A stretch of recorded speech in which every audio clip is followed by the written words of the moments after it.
तालीमी इनकलाब पैदा किया।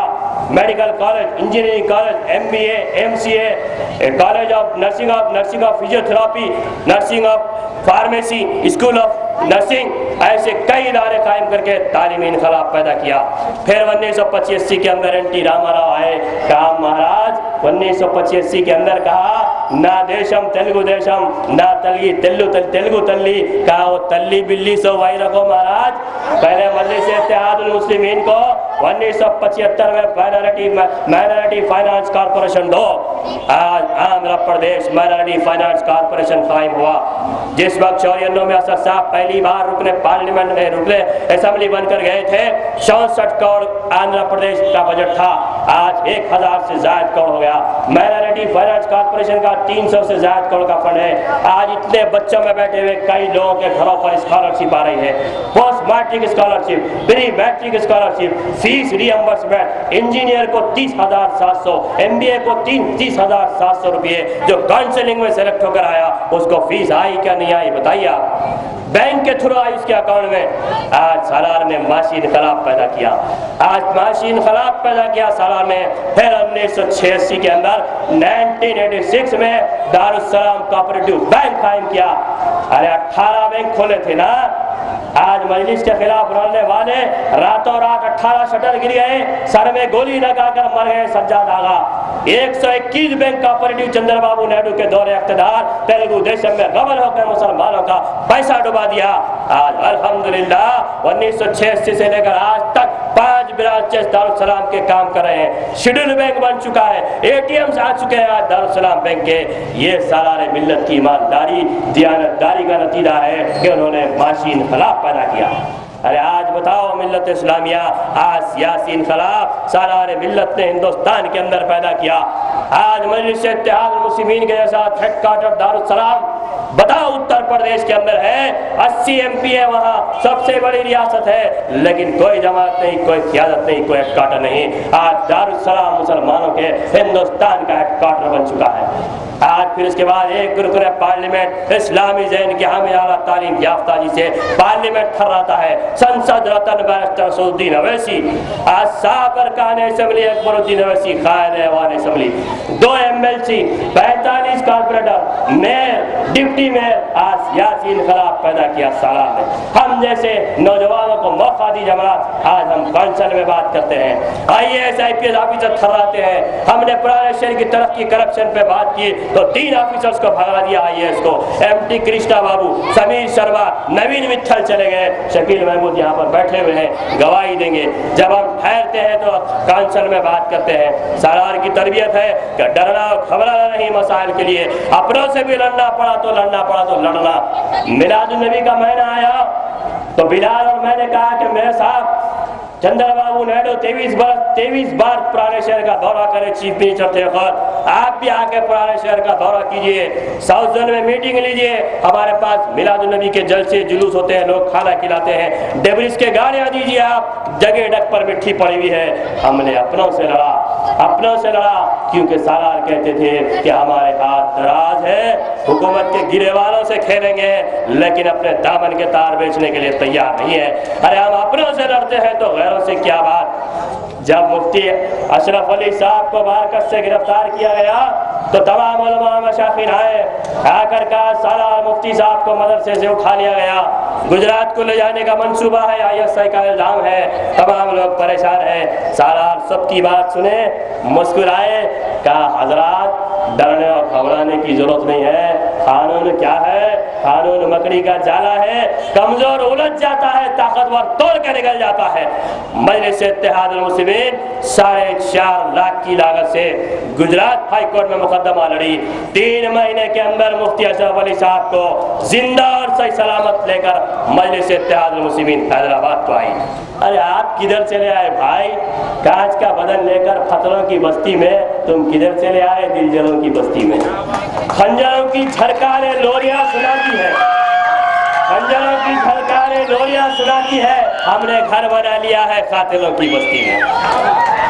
हमें चिराग समझकर तुम बुझा ना पाओगे, हम दिल में कई आफ्ताब रखते हैं। ये मस्जिद है, वो मैखाना है, वो बुत कदा है, तुम कहीं भी जाओ हम हिसाब रखते हैं। तुम बीजेपी के दफ्तर पे भी जाओ तो हम हिसाब रखते हैं, तुम किशन रेड्डी के पास भी जाओ तो हम हिसाब रखते हैं, तुम जाहिद नवाब के पास भी जाओ तो हम हिसाब रखते हैं। हम हर जगह का हिसाब रखते हैं। हमें मत छेड़ो, हमें मत सताओ।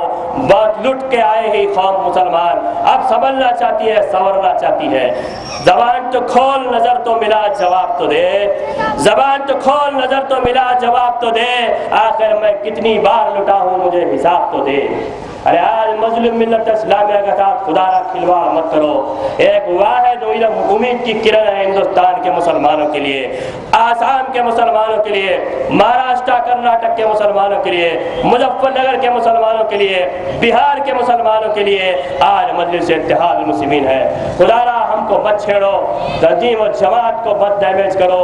अगर कुछ करना है तो अमली जद्दोजहद करो, अपने बाप के बनाए हुए दस्तूर और मंसूर पर कायम रहो, लेकिन इंतखाबात के दरमियान आना, फिर पोलिंग के बाद गायब हो जाना, ये नहीं। आप सियासी शऊर को बेदार करो। मुसलमानों, आज सियासी शऊर को बेदार करो।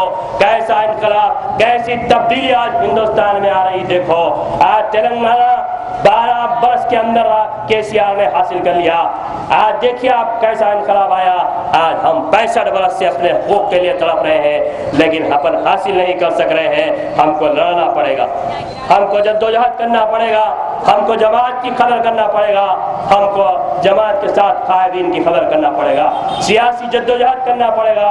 मौलाना खलील रहमान सज्जाद नदवी साहब रहमत अभी बकद हयात अल्हम्दुलिल्लाह आए थे, तो उन्होंने कहा था कि आज मुसलमानों और आलम इस्लाम का ऐसा हाल हो गया है कि हर किसी को हर जगह पर कुछ ना कुछ करने की वक्त है। हर किसी को हर जगह पर कुछ ना कुछ करने की जरूरत है आज मिल्लत इस्लामिया के लिए। अगर आप डॉक्टर है तो तिब के मैदान में कीजिए, इंजीनियर है तो करिए, सियासी मुखर्रिर है तो तकरीर करिए, सहाफ़ी है तो लिखिए, सरमायादार है तो पैसा लगाइए। कोई फन हुनर जाता है, एक पतंग बनाना चाहता है तो जमात को पतंग बना कर दीजिए। फूलों वाले भाई है तो फूलों की पतंग बना कर दीजिए, लेकिन खुदारा मिल्लत के लिए, दीन के लिए, इस्लाम के लिए, कायदीन के लिए कुछ करिए। आज मजलिस वाहिद जमात है मजलूमों की, मासूमों की, मुसलमानों की। आप खुदारा, आप मिल्लत इस्लामी के लिए देखिए। आज हमारे 30 अप्रैल को इंतखाबात हैं, बेखौफ होकर अपने जमहूरी हक का इस्तेमाल कीजिए। ये हमारा जमहूरी हक है, इससे हमें कोई नहीं रोक सकता। हमारे पास शिनाख्ती कार्ड, ID कार्ड या आधार कार्ड की भी जरूरत नहीं है। आजकल फोटो के साथ प्रिंटेड स्लिप आ रही है, आंगनवाड़ी टीचर्स लाकर घर घर दे रहे हैं। आप हासिल कीजिए, आप हासिल करके ले जाइए और अव्वलीन औकात में अपने वोट का इस्तेमाल कीजिए। एक पतंग बैरिस्टर असदुद्दीन अवैसी साहब के मशीन पर बटन दबाकर आप कामयाब कीजिए। दूसरा, मुमताज अहमद खान साहब को मशीन पर 8वां नंबर है, पतंग के निशान पर बटन दबाकर कामयाब कीजिए, ताकि मजलिस इत्तेहाद मुस्लिमीन आने वाले इंतखाबात के अंदर एक भारी अक्सरियत से कामयाब होगी और तेलंगाना, आंध्रा, रायलसीमा सारे हिंदुस्तान का अहाता करेगी। और आप देखेंगे कि आपका ये वोट सिर्फ मुमताज खान साहब के लिए नहीं होगा, असद साहब के लिए नहीं होगा। ये मत समझिए आप कि मुमताज खान साहब MLA बन जाएंगे, गाड़ी पे स्टिकर आ जाएगा, गनमैन आ जाएंगे, नहीं। बल्कि ये तेलंगाना, आंध्रा, रायलसीमा, कर्नाटक, महाराष्ट्र, उत्तर प्रदेश, बिहार, तमाम हिंदुस्तान के मुसलमानों के लिए आपका वोट होगा। हमारा कायद जब पार्लियामेंट के अंदर जाएगा, पलट के देखेगा तो वो बताएगा कि असद अवैसी एक नहीं आया है। इसके बाद लाखों वोट इसके पीछे आए हैं, लाखों सरों का समंदर आज असदुद्दीन अवैसी के साथ है। ऐवान असेंबली में अकबरुद्दीन अवैसी साहब जाएंगे तो वो देखेंगे हुकूमत के असद अकबर अवैसी अकेले ठहरे हुए नहीं है, बल्कि लाखों मुसलमान इनके पीछे ठहरे हुए हैं। आज हमारी आवाज़ ऐवान बल्दिया, ऐवान पार्लियामेंट, ऐवान असेंबली में होना बहुत ज़रूरी है। मुसलमानों, समझो वक्त के हालात को और आप सियासी शऊर को बेदार करो। आज सियासी शऊर के जरिए हम अपने हुकूक को हासिल कर सकते हैं, जुल्म के खिलाफ लड़ सकते हैं, हर किस्म की गुर्बत, तालीमी, माशी, सियासी पसमानदगी को हम ख़त्म कर सकते हैं। जस्टिस राजेंद्र सच्चर कमेटी बनाई गई, शकील साहब याद है, आप कर दें 10 मिनट तो सच्चर कमेटी की कमेटी बनाई गई, जस्टिस राजेंद्र सच्चर कमेटी। तो करोड़ों रुपए का खर्च हुआ, सारे हिंदुस्तान के अजला में फिर के देखी, रिपोर्ट बनाई। हैदराबाद को भी आई थी, याकूतपुरे को भी आई थी, मुमताज खान साहब लेकर दौरा करे, अकबर साहब लेकर दौरा करे, एक जामे रिपोर्ट तश्कील की गई। जामे रिपोर्ट तश्कील देकर ले गया हैदराबाद, दिल्ली को ले जाया गया, पार्लियामेंट के सामने पेश करने का मसला था। तो जज डॉक्टर मनमोहन सिंह, जब 1984 के अंदर इंदिरा गांधी का कत्ल हुआ तो तमाम सिखों ने नारा दिया था,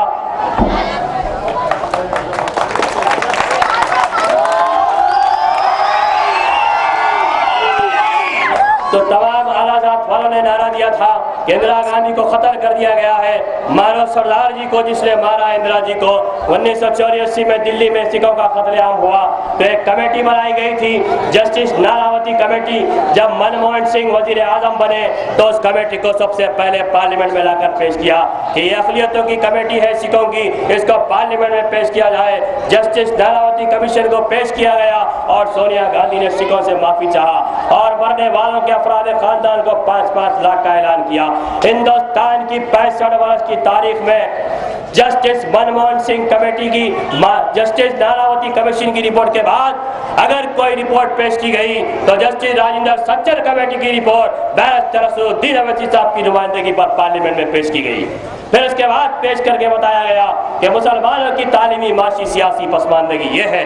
सोनिया गांधी ने कहा ठीक है, हम मानते हैं कि ये तालीमी, माशी और सियासी पसमानदगी मुसलमानों की है, तो आप बताइए इसके लिए क्या हल किया जाए। तो असदुद्दीन अवैसी साहब ने कहा कि 65 वर्ष के अंदर वजारत अक़लियती बहबूद, ministry for welfare of minority का क़याम अमल में नहीं लाया गया, उसको कायम किया जाए ताकि सारे हिंदुस्तान के मुसलमानों को इस वजारत अक़लियती बहबूद के जरिए तालीमी, माशी, सियासी पसमानदगी को ख़त्म किया जाए। तो उसको सुना गया उनकी बात को और रहमान को पहला वजीर वजारत अक़लियती बहबूद बनाया गया। तो आज हमारी नुमाइंदगी पार्लियामेंट में होने की वजह से ये चीज़ हुई। आज हमारे सामने है अनीस मोइनुद्दीन, टाड़ा के तहत पोटा के तहत गिरफ्तार किया गया। कौन छुड़ाए? अकबरुद्दीन अवैसी साहब ऐवान असेंबली में गड़बड़ करके छुड़ाए, उसको रिहा करवाया गया। आज वो आज़ादी की जिंदगी जी रहा है। ऐसे कई बेकसूर नौजवान महाराष्ट्र में आज पोटा के तहत गिरफ्तार है। पोटा रिव्यू कमेटी पे असद साहब ने बहस व मुबाहिस किया, पोटा रिव्यू कमेटी को खत्म हुआ। बताओ असद साहब MP बनने के बाद 2004 से लेकर आज तक क्या किसी को पोटा के तहत गिरफ्तार किया गया? नहीं किया गया, क्योंकि असदुद्दीन अवैसी साहब की कामयाब नुमाइंदगी की गई थी। ऐसे बहुत सारे चीजें होते रहेंगे, बहुत सारे लोग हमारे दरमियान में आएंगे। 2004 में भी आए थे, जय विजय शांति को लाए, कहा असदुद्दीन अवैसी साहब के खिलाफ लड़ेंगी। हमने कहा आओ विजय शांति आओ, विजय भी हमारी होगी, शांति भी हमारी होगी। फिर उसके बाद चंद्रबाबू नायडू, फिर चंद्रबाबू नायडू जयाप्रदा को लाए और खुली जीप में याकूतपुरे का दौरा करवाया। तो हमने कहा आओ जयाप्रदा आओ, ये हुस्न, ये जवानी या यूं इस तरह बेनकाब आना अच्छा नहीं, ये दिल वालों का शहर है, यहाँ किसी का भरोसा नहीं।